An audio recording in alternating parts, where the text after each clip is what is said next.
ada satu perbuatan dosa yang pasti di dunia dirasakan. Apa itu? Durhaka pada orang tua. Orang yang durhaka pada orang tua, di dunia dia tetap dapat, di akhirat dapat sekali lagi. Itu janji Rasulullah SAW. Lama hidup banyak dirasa, jauh berjalan banyak dilihat, lama jadi ustadz banyak yang curhat. Maka tidak satu dua itu saya lihat dalam kehidupan. Hebat, rezeki banyak melimpah ruah, tapi jauh dari kebahagiaan. Apa sebab? Janji Rasulullah SAW. Orang yang durhaka pada orang tua di dunia sudah dapat, di akhirat dapat lagi, dapat. Di mana letak keadilan Allah? Kenapa di dunia sudah dapat, di akhirat dapat lagi? Yang di dunia itu baru DP-nya, di akhirat baru kau rasakan cash-nya. Oleh sebab itu jangan pernah melawan pada orang tua, jangan pernah melawan. Apapun kata dia, jurus menghadapi orang tua ini tidak banyak, 3 saja. Kalau dia marah-marah, kalau dia cerewet, kalau dia ngamuk-ngamuk, pertama diam. Pulang kampung marah aja. Saya bolak-balik kirim uang belanja, kenapa kamu IP-nya 2,0? Diam.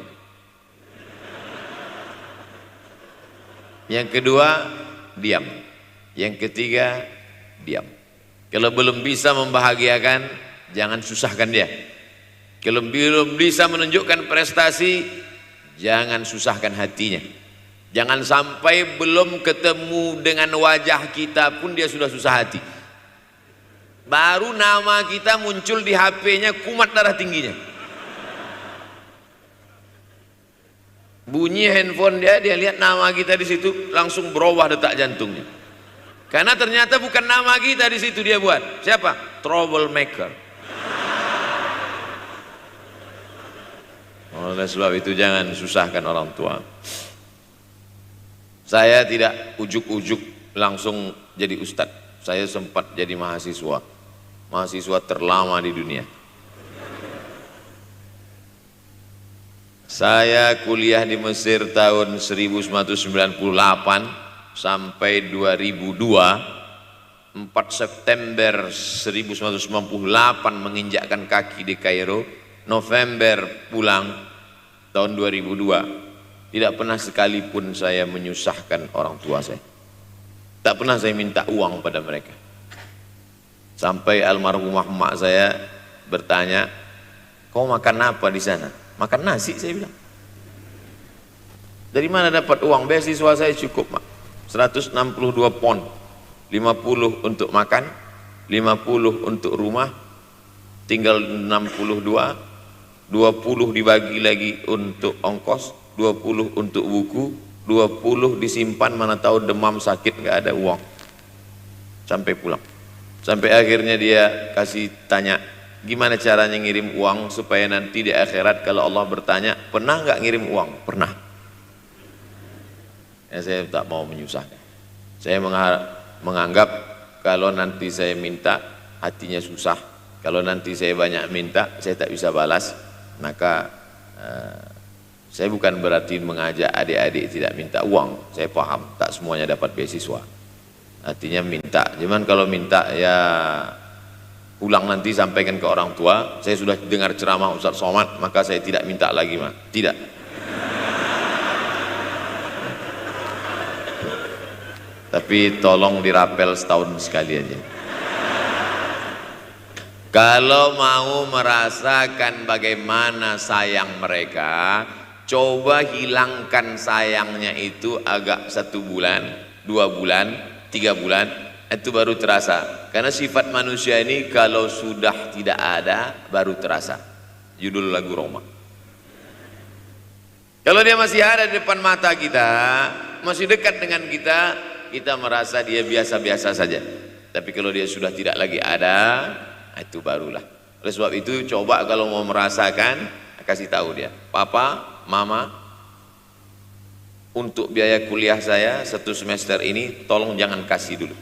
Saya mau jual koran dulu, saya mau kerja di Dorsmir dulu, saya mau kerja loper dulu, saya mau susah-susah dulu. Ketika saat kita tahu susahnya itu, tetes peluh keringat, air mata, di situlah baru kita tahu, oh ternyata perjuangan mereka ini luar biasa. Saya tidak bicara ceramah saja, tapi dalam kehidupan saya pribadi dulu saya laksanakan, saya pernah buat, saya pernah kerjakan. Tapi tidak saya rencanakan itu, saya harus begini, tidak. Memang bagian dari takdir hidup. Mungkin tidak minta uang itu karena jauh ke Mesir. Kalau seandainya dekat, sering juga minta. Nah, memang dikondisikan saya untuk terbang jauh ke Mesir, lalu kemudian setelah jauh itu tidak meminta, tapi kemudian setelah pulang berjumpa, sempat bersama orang tua bulan Maret 2019 kemarin baru meninggal dunia ketika saya sedang ceramah di Madura, Pulau Madura, diundang oleh sahabat saya, kakak kelas di Mesir dulu, Dr. Fauzi Tijani. Dan pagi itu rencananya mau ziarah ke makam Kiai Khalil di Pulau Madura.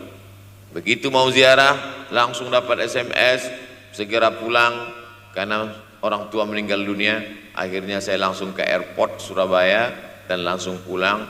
Sebelum malam sudah tiba pemakaman. Artinya apa? Penyesalan panjang kenapa tidak mencium tangan orang tua, kenapa tidak. Karena saya pikir masih lama ya. Ini satu kekeliruan. Di mana-mana selalu saya sampaikan, jangan pernah berpikir usianya masih lama walaupun dia sehat.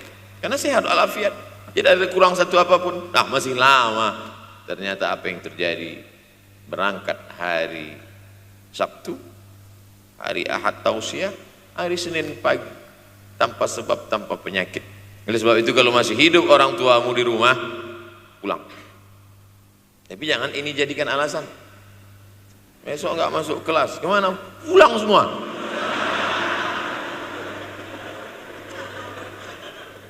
Pulang sesuai dengan kondisi, situasi dan keadaan. Pulang. Kalau masih bisa membahagiakan dia apa makanan kesukaannya, belikan. Suka makan apa dia? Belikan. Itu yang dia inginkan.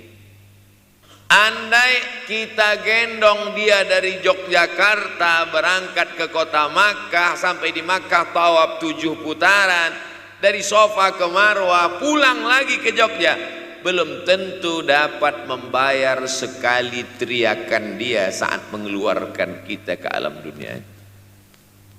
Jadi banyak orang terlalu membanggakan. Saya sudah banggakan dia Pak Ustaz, saya sudah bayarkan ONH-nya. Berapa? Baru DP-nya. Sudah merasa berbakti kepada orang tua? Belum. Makanya digunakan kata birrul walidain. Kenapa Allah tidak menggunakan kata husnul walidain? Hasan baik, jayyid baik, thayyib baik, khair baik. Tapi yang dipakai birrul walidain. Hanya satu-satunya kata untuk orang tua dipakai birrul walidain. Karena kata birru adalah sifat Allah SWT. Makanya di antara Asmaul Husna ada Al-Barrut Tawwab. Allah yang punya sifat itu. Maka kita diharapkan berakhlak seperti akhlak Allah Subhanahu wa taala. Addabani Rabbi fa ahsana ta'dibi. Allah mendidik aku menjadi beradab sehingga adabku penuh. Allah Subhanahu wa taala tidak ada puji Nabi Muhammad SAW. Hai Muhammad yang sholat tahajudnya sampai kakinya bengkak. Hai Muhammad yang hajinya tidak ada. Apa kata pujian Allah untuk Nabi Muhammad SAW? Wa innaka la'ala khuluqin azim. Akhlak agung dan mulia. Oleh sebab itu tak ada gunanya prestasi S1, S2, S3, postdoktoral, profesor kalau tidak berbakti kepada orang tua. Makanya orang tua itu levelnya langsung setelah Allah. Wa qadha rabbuka alla ta'budu illa iyyah. Langsung wa bil walidaini ihsana. Ihsan.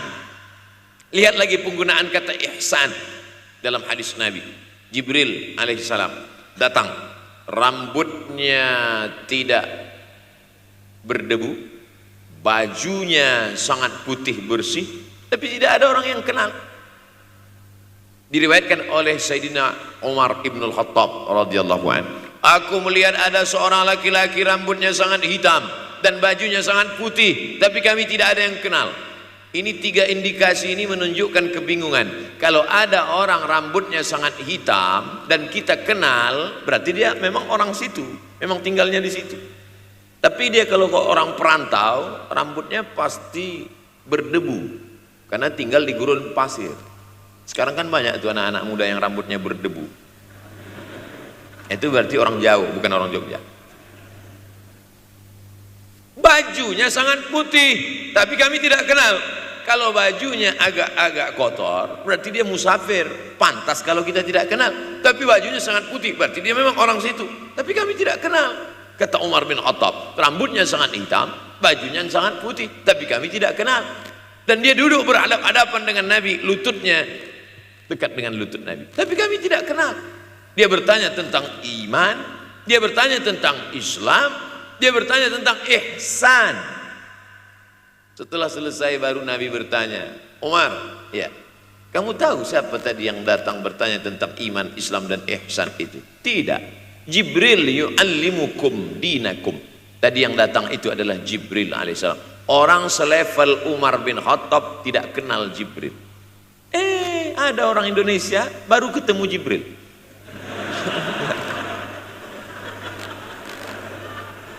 Umar bin Khattab kalau lewat di suatu jalan, kalau Umar bin Khattab lewat jalan Sudirman, maka setan lari ke jalan lain. Ini ada orang satu perjalanan sama setan, ngaku kenal dengan Jibril alaihissalam. Makanya kalau baca hadis, satu hadis, tapi analisa dari hadis itu banyak sekali. Umar tidak kenal dengan Jibril, kecuali setelah Nabi Muhammad SAW yang bercerita mengenalkan. Dari mana Nabi tahu? Nabi dapat wahyu dari Allah Subhanahu wa ta'ala. Tapi ada analisa lain. Apa maknanya? Allah menggunakan kata ihsan untuk orang tua, Nabi menggunakan kata ihsan untuk Allah. Ihsan untuk Allah, anta'budallaha ka'annaka tarah, kau sembah Allah seakan-akan engkau melihat dia. Fa illam takun tarah, kalau kau tidak bisa melihat dia, fa innahu yarak, sesungguhnya dia yang selalu melihatmu. Tidak pernah putus ihsan. Ihsan Allah kepada kita, tidak pernah putus pengawasan Allah. Bagaimana ihsan kita kepada orang tua, tak pernah putus bakti walaupun dia sudah meninggal dunia. Makanya kita tetap membaca walaupun dia sudah masuk liang lahat, jam 2 malam bangun, Rabbighfirli wali walidayya warhamhuma kama rabbayani shaghira.